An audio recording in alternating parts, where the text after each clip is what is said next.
Greetings and salutations, internet. It is I, Wolfphototech, and here we go with another beginner / starter set review. This time it's for Paizo Publishing's Starfinder Beginner Box. And being this is a Paizo beginner / starter box review, sometimes you'll notice I'll actually pick up pace and start talking really fast. So this is going to be one of the rare few moments where I don't seem to be excessively rambly, and I also simultaneously might speak fast enough that some people might have to slow down the video, because when Paizo makes beginner boxes, there's so much stuff crammed into them that simply going through everything in fine detail is not fast enough for my camera recording, because I only have 45 minutes of time, and if I do not move quickly, the video is going to cut off. I'm going to have to edit on a little chunk, and there's going to be a small section that's missing. As with Paizo boxes, the box cardboard is actually high quality. This is actually treated on the top up, so it's actually slightly water resistant. Don't pour water into it. It will soak in eventually, but it will actually hold up. You got some nice artwork on the edges of the various ancestries or races in Starfinder. The box is actually well constructed. In the box, oh my goodness, the stuff falls everywhere. Everywhere. Oh. But anyways, you get, this is fun, you actually get 2 Munchkin cards, Star Munchkin and a regular Pathfinder Munchkin cards in here, because Steve Jackson Games makes Munchkin in Starfinder form and Pathfinder form. You get goblins! More awesome goblin fun! A little advertisement for it. So there you go. I never played Munchkin before, but I just love Pathfinder's goblins. They're easily in the list. By the way, if you're confused as a Dungeons & Dragons 5th edition player, these are called pawn bases, and this is extra awesome value that's included in a good starter box. You got a basic set of dice. This is the bare minimum. Yet again, minor rant. That's actually one of the few negative points in the Paizo starter / beginner boxes, is that they give you the bare minimum number of dice, as opposed to my personal suggested number of dice.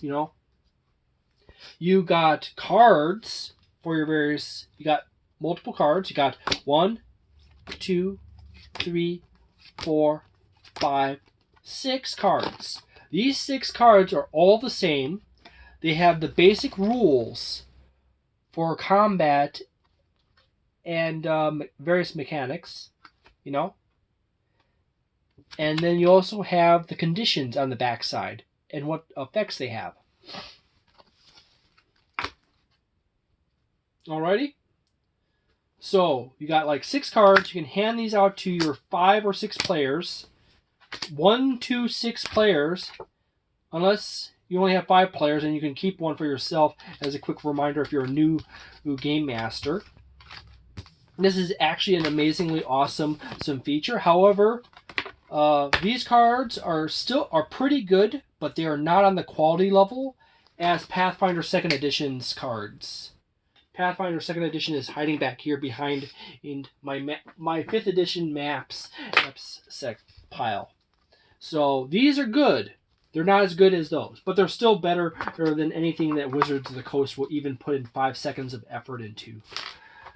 You happen to have in this box this nice little, pick up my traveler case, my slip case to prop up my.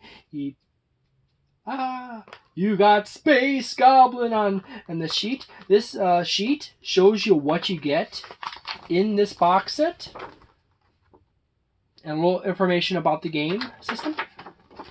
Boop. You got yourself a map. You got yourself some character sheets. You got the basic cards. You got some pawn bases. You got pawns. Oops, it's upside down. You got pawns, maps, character sheets, character folio, class cards. You got the books, the dice. Boom.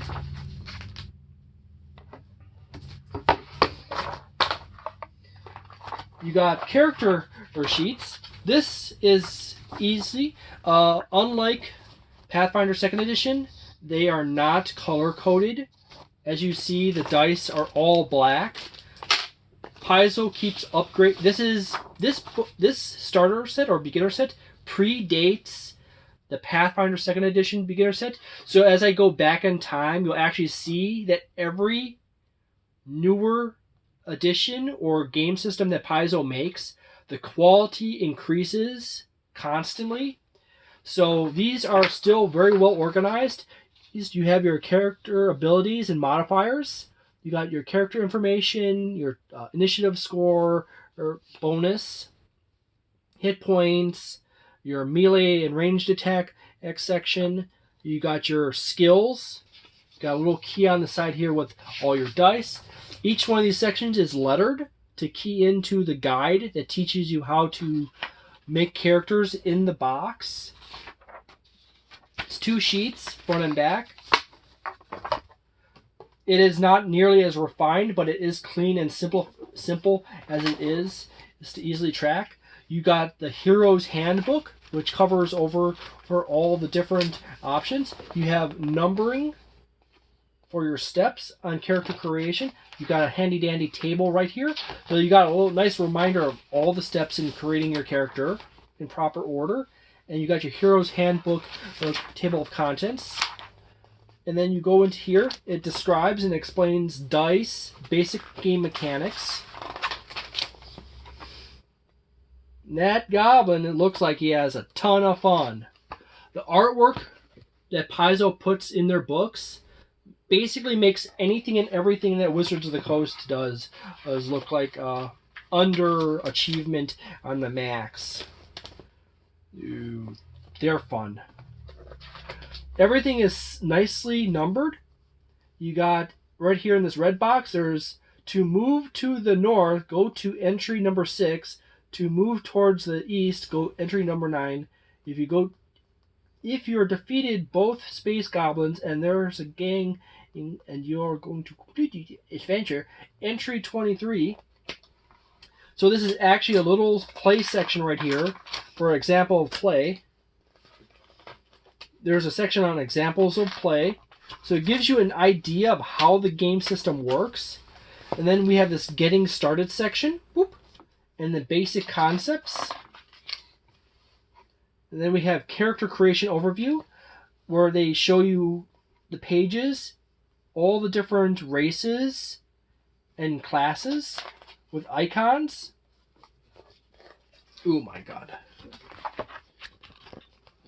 So they use pictures for all the races and classes and pictures of the pages. So as you look at this, it's like, oh, I understand what I'm looking for, and these are the symbols that they use for the different races and classes. And then there's descriptions of difficulty classes and hit points and levels and experience and encounter. So we have a really nice comprehensive guide on this. By the way, this book is 95 pages, which is bigger than Spelljammer, by the way. So this book is a bigger book than one of the Spelljammer books for 5th edition. You have the section on choose your race, choose your theme, choose your class. It all numbers through. Generate your ability scores. Because once you chose your race, class, and theme, you have your ability scores to build.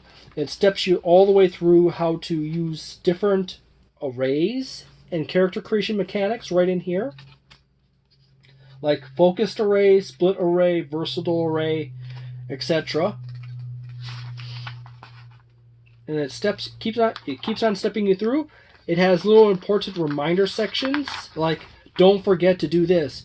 Go to page 46 to choose your skills. Go to page 52 to choose your feats. Go to page 56 to choose your equipment. So it constantly reminds you all the steps, references back to previous points in the book. It explains core mechanics, mystic suggestions, how to build a mystic, a suggested work package for each class. Class suggestions. They give you a little information on races, where they come from, a little bit of background on them, and various abilities.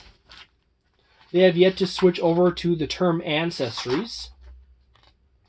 So what you got here is you got androids, humans, android, human, Lushenta, Shirin, Vesk, and Yosoki.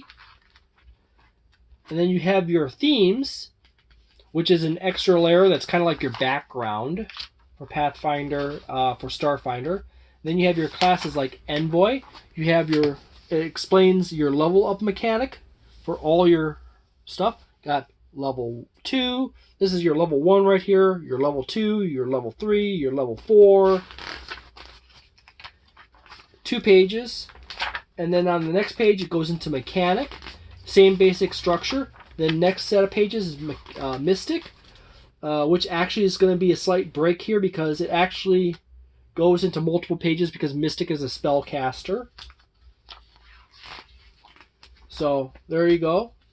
Then there's the level 2 for Mystic, and the level 3 Mystic up for Mystic, and level 4 up for Mystic, with some more stuff here. Second level Mystic spells, Operative, Soldier, same basic mechanic. Every time you get into Spellcaster, though, it goes from basically 2 pages to multiple pages. But it's all cleanly explained. It tells you your DC range. It also explains how to work out your DCs for all your classes and abilities. Here's your feats, your feats section. I think they should actually make the numbers a little bit bigger. Big bubble, a big bubble, please Paizo. Big bubble with big number, with an arrow or something to it, or at least make it more clear. Your equipment section with some beautiful artwork yet again. Your armors, your melee weapons. Because you're in space, you like to use melee, but you also get guns. Guns, guns, guns, guns, guns. And laser guns, and arc guns, and incendiary grenades, and all kinds of stuff. Weapon fusions, grenade. You got a section on grenades. Grenades! It's okay, you get the joke with Starfinder. Once you play Starfinder and you go start hanging out with the Starfinder people, you'll get the understanding of the love of grenades. It's okay. You got adventuring gear section. As I said before, I had to be really fast. Magic items. In this section right here, there's spell gems, and it has different character symbols tying to each spell type of spell gem that each one can use, and the price for it. Personally, I do not care for the fact that they use character portraits for the classes. There should be a symbol for that. As I said before, every new gaming system that Paizo puts out, there is a constant evolution in quality for Paizo. Pathfinder 2nd Edition stuff is better than Starfinder, their 1st Edition. And Starfinder 1st Edition stuff is better, they're constructed and explained than Pathfinder 1st Edition. So Starfinder is like version 1.5, but in space, you know? There's also some really interesting concepts in Starfinder that don't get replicated into Pathfinder that are kind of a sad miss. Like, oh, yeah, that would have been nice to have. You got your spaceship section. how the movement works in combat or adventuring situations. Your action section, choosing targets, using items, using skills. Your different effect ranges for different types of weapons and spells. Nice little system, a nice little set of symbols. Target allies, target enemies, utility spell. Yet again, nice artwork. People who complain that the races in Starfinder are too human, you really need to get your hands on... Oh my goodness. The Alien Archive books. Because the Alien Archive books really will explode your options for different races to play. And those races are like... You want to be playing a floating blob that uses telekinesis to move things around? You can. You got a section on conditions. Extended example of play. So you get another example of play for Starfinder. How the leveling mechanic works. Beyond 4th level section down here. You got the galaxy. You get a little section here describing the galaxy. You get an inspiration, an Appendix N section for Starfinder. You got a glossary in back. Woo! Some reviewers like really knock points off for a lack of glossary, and I really love the fact that this actually does have a glossary. Basically has another index back here for all of the stuff, like abilities regaining, page 72, ability checks is 71, ability modifiers is page 16, ability scores is page 15, actions is page 78 to 82, advanced melee options is 60 to 61. So you have like a really handy dandy section on their back. And then you have a combat reference guide on the very back of the book that gives you a quick overflow of your actions, common rules, steps of an attack, as well as measuring distance. So, little guide right there. I'm actually making pretty good time. But I've only started. You got this little fun section on different classes. Envoy. Example of a basic character sheet overflow. Describing each section and how to build it. And there's your Envoy. And you got there's a little bit about the icon, the Envoy iconic. Like Navasi was raised to inherit her affluent family's business and join the ranks of society's most prominent socialites, but she wanted neither, only freedom. On the eve of her 18th birthday, Navesi slipped out of her family's manor and stowed away on a ship to become a space pirate who lived by her own rules. But the reality of life on the pirate enclave hits Navesi like a meteorite. And when the pirates decided to target a medical ship carrying much-needed supplies, it was the last straw. Taking on a new identity, she fled the pirates and started a new life for herself. Navesi believes in freedom for all, and she takes pride in her ability to take care of herself and her crew. As a scoundrel, fast talker, and a brilliant negotiator, Navesi is happiest when the chips are down and lives hanging in the balance. Lives. As that's when you truly know who your friends are. And a nice little artwork of her in the bottom. And then you got the Technomancer, Rhea, guide on that. Then you got Soldier, Mechanic, Operative, and Mystic in there. And then you have, in this section right here, the actual Game Master's Guide. This is the only Game Master's Guide for Starfinder.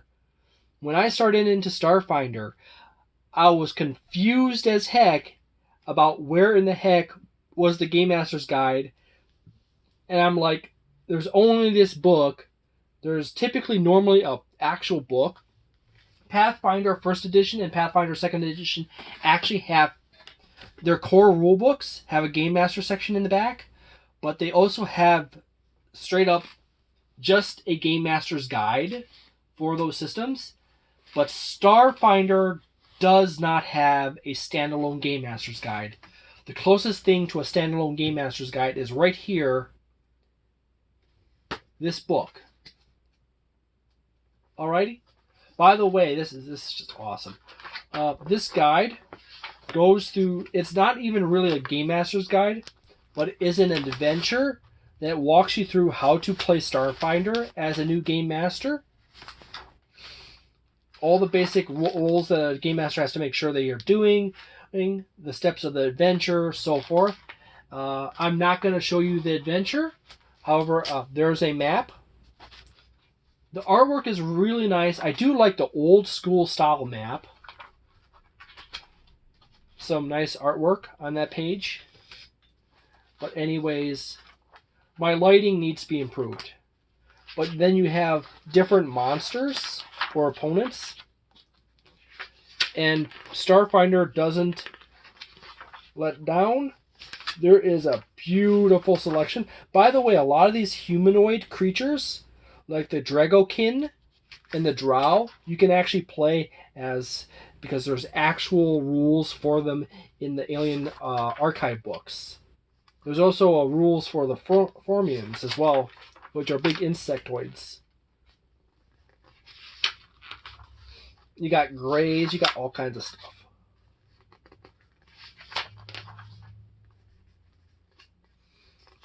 You have a beautiful selection.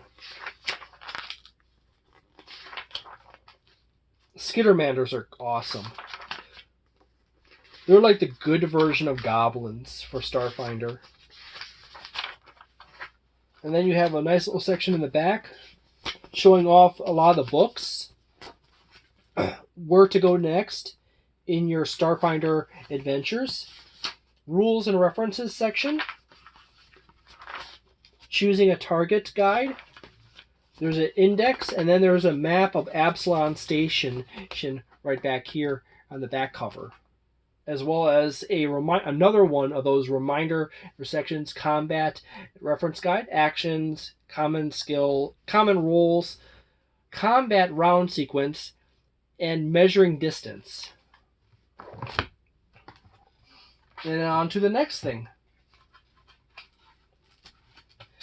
You got another one of these awesome flip mats that Paizo makes. That slight sound when I open it is actually, there's a map for the adventure, and then there's a generic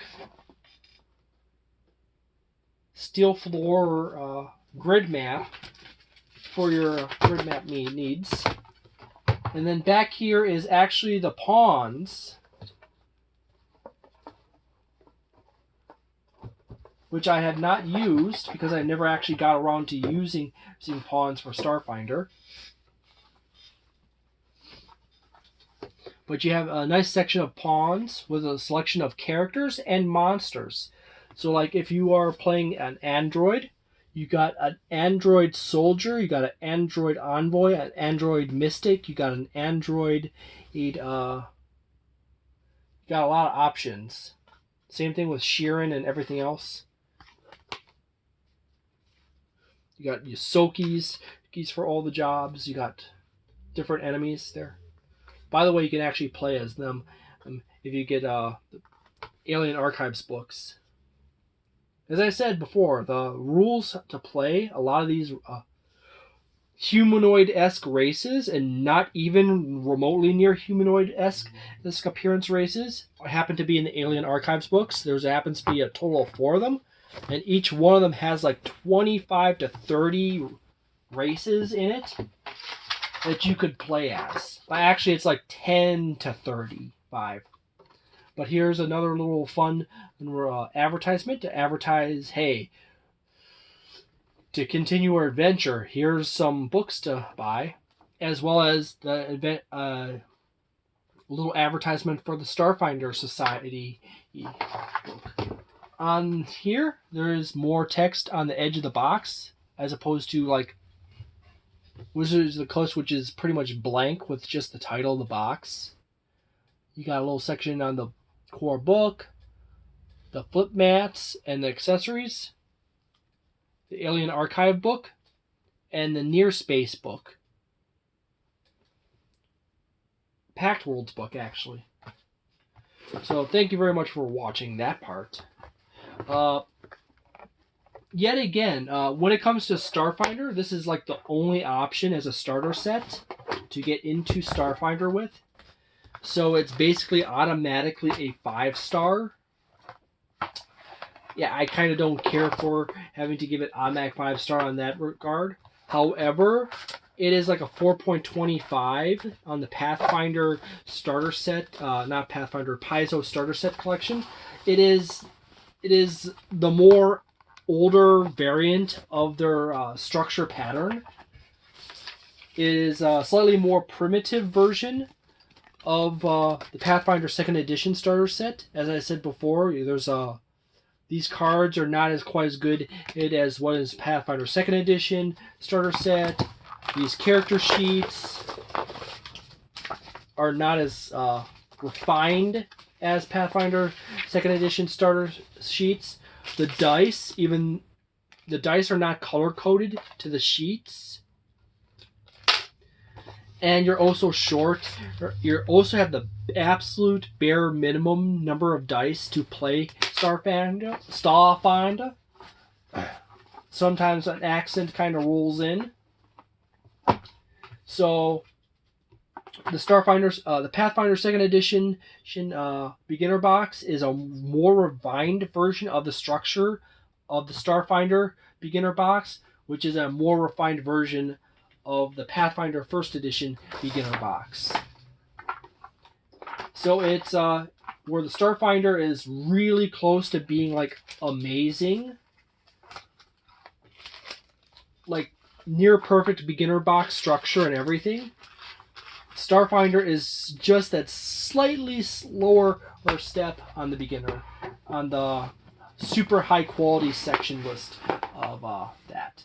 Compared to Dungeons and Dragons 5th Edition, even with the small little things like no Game Master screen and not being as refined as the Pathfinder 2nd Edition box, and having just the bare minimum number of dice to play the game, this still completely kicks the snot out of the quality of the Dungeons & Dragons 5th Edition starter sets.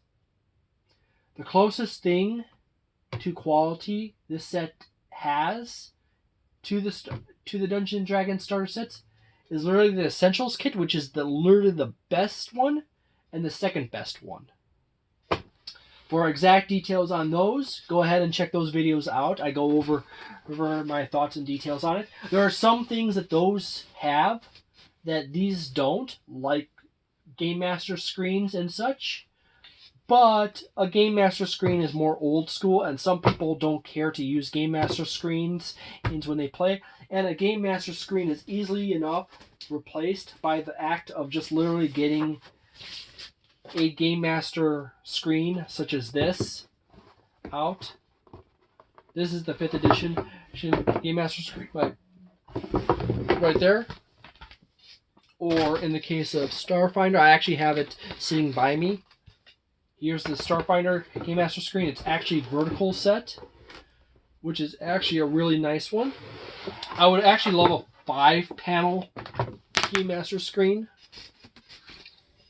I personally think 5-panel would be the cat's meow. So anyways, this is an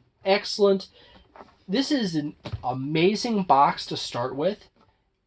If you want to play Starfinder, this is the box to start with. Okay? Because it's the only box to start with, but it also is extremely good value for what's in the box. Okay? Alrighty then. Somehow I actually managed to make this video faster than the second edition. Yet again, the second edition Pathfinder Beginner Box review. There's a lot more stuff and it's a little more refined than the Starfinder box. So there you go. As I said, it's a really good one. The Dungeons and Dragons scores are reduced by 2 when compared against other game systems. So there you go. Thank you very much for watching this video. If you enjoyed it, please leave a like and consider subscribing and drop a comment below telling me what is the things that you enjoy the most about my videos or the things you enjoy the least about my videos. And going into that subject, if you dislike my videos, please leave a comment and a dislike on my video and tell me why you dislike my videos. Still, consider subscribing. That way you have opportunity to make fun of me some more.